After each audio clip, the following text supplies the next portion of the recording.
Unbelievable design. হাওয়াসের অন্য সব পারফিউমের চেয়ে এই বোতলটা সবচেয়ে বেশি ইউনিক লাগছে আমার।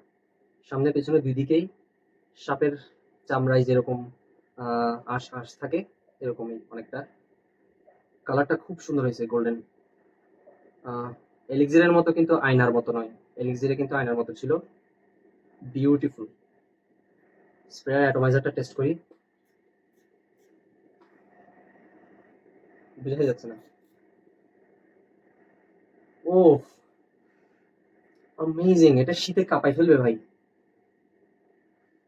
ওফ, কি উডি, কি পরিমাণ ডার্ক একটা ম্যাসকুলিন একটা স্মেল, আনবিলিভেবল। হাওয়াসের সবচেয়ে ইউনিক বলা যায়, এটা সবচেয়ে ইউনিক। আর অনেকে বলতেছিল এটা নাকি ব্লাইন্ড বাই সেফ নয়, কিন্তু আমি মনে করি আসলে যারা পারফিউম লাভার তারা অনেক পারফিউম অলরেডি এক্সপিরিয়েন্স করে ফেলছে, যার কারণে তাদের নোজ অনেকটা ম্যাচিওর, যার কারণে এটা খুব বেশি ভালো লাগবে, বিশেষ করে ঠান্ডার সময়ের জন্য। গরমের জন্য কিন্তু নয় অবশ্যই। আর if you want smell like money, wealth, তাইলে এটা আপনার জন্য।